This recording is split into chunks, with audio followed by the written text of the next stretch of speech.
বাংলাদেশ জাতীয় দলের ড্রেসিং রুমের অস্বস্তির পরিবেশটা আর কখনোই দেখতে চায় না বিসিবি।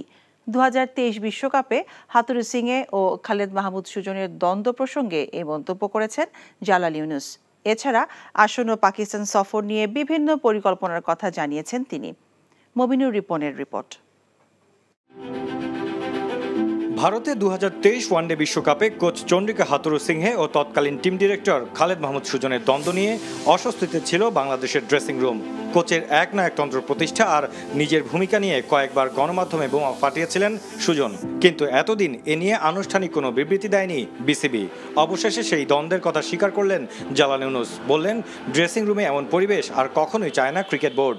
এই দুজনের মধ্যে কিন্তু আগেও রিলেশনশিপ খুব ভালো ছিল, পরের দিকে আমরা শুনেছি কি হয়েছে, আর বোঝা যাচ্ছে হয়তো কোনো মিসআন্ডারস্ট্যান্ডিং থাকতে পারে। আমরা এটা এক্সপেক্ট করি না, কোনো সময় করি না।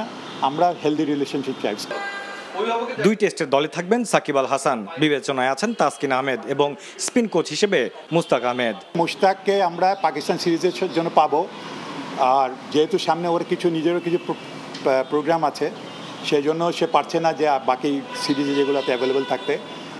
পাকিস্তানের বিপক্ষে 2 টেস্টের জন্য আগামী শনিবার থেকে অনুশীলন ক্যাম্প শুরু করবে বাংলাদেশ। Mominur Ripon, NTV news, Dhaka. এখন জন্ম সনদ দিয়ে খোলো বিকাশ স্টুডেন্ট অ্যাকাউন্ট। নিজের বিকাশ নিজে কর।